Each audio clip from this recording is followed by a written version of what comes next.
रेहड़ी पटरी वाले साथियों को इंटरनेट और यूपीआई से मदद मिली तो उन्होंने बैंकिंग सिस्टम का लाभ लेना भी शुरू कर दिया। आज टेक्नोलॉजी की मदद से हमारे मछुआरे साथियों को मौसम संबंधी सही जानकारी सही समय पर मिलती है। आज टेक्नोलॉजी की मदद हमारे लघु उद्यमी अपने प्रोडक्ट्स देश के कोने कोने में बेच पा रहे हैं।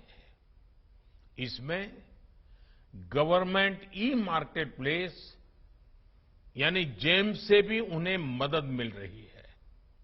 साथियों, बीते वर्षों में देश में जो टेक रिवॉल्यूशन हुआ है उसने रेडियो और विशेषकर एफएम को भी नए अवतार में गढ़ा है। इंटरनेट के कारण रेडियो पिछड़ा नहीं बल्कि ऑनलाइन एफएम के जरिए पॉडकास्ट के जरिए इनोवेटिव तरीके से सामने उभर करके आया है। यानी डिजिटल इंडिया ने रेडियो को नए लिसनर्स भी दिए हैं और नई सोच भी दी है। यही रिवॉल्यूशन आप संचार के हर माध्यम में देख सकते हैं। जैसे आज देश के सबसे बड़े DTH platform DD free dish की सेवा 4 करोड़ 30 लाख घरों में पहुंच रही है। देश के करोड़ों ग्रामीण घरों में, बॉर्डर के पास वाले इलाकों में आज दुनिया की हर सूचना रियल टाइम में पहुंच रही है। समाज का जो वर्ग दशकों तक कमजोर और वंचित रहा, उसे भी फ्री डिश से एजुकेशन और एंटरटेनमेंट की सुविधा मिल रही है। इससे समाज के अलग अलग वर्गों के बीच असमानता दूर करने और हर किसी तक क्वालिटी इंफॉर्मेशन पहुंचाने में सफलता मिली है। आज डीटीएच चैनलों पर विभिन्न प्रकार के एजुकेशन कोर्सेज उपलब्ध है। एक से बढ़कर एक यूनिवर्सिटी का ज्ञान सीधे आपके घर तक पहुंच रहा है।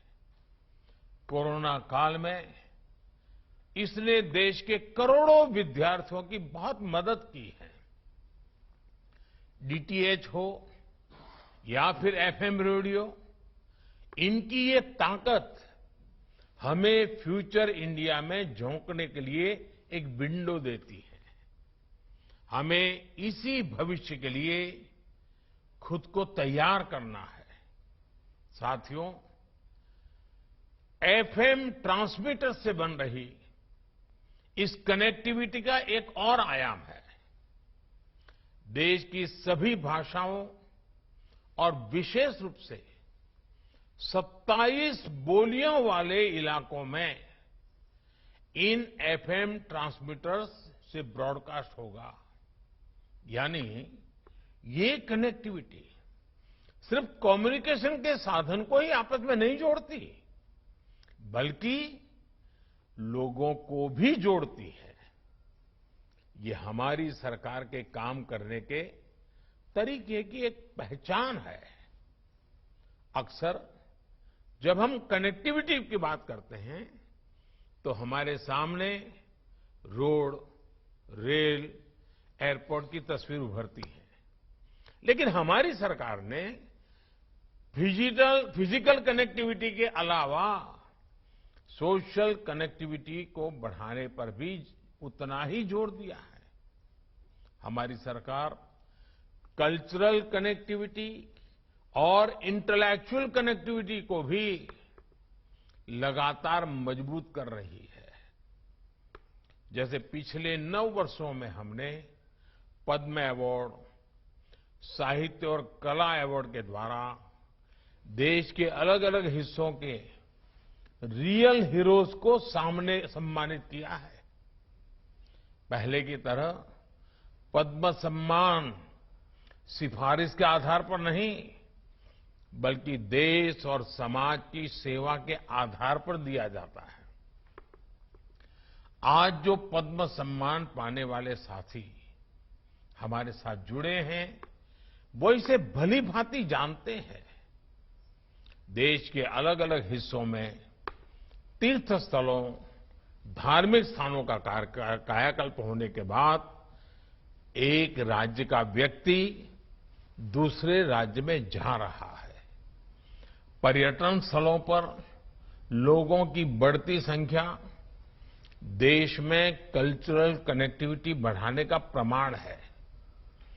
आदिवासी स्वतंत्रता सेनानियों से जुड़ा संग्रहालय हो, बाबा साहब आम्बेडकर के पंच तीर्थ का पुनर्निर्माण हो, पीएम म्यूजियम हो या फिर नेशनल वॉर मेमोरियल, ऐसी पहलों ने देश में इंटेलेक्चुअल और इमोशनल कनेक्टिविटी को नया आयाम दिया है।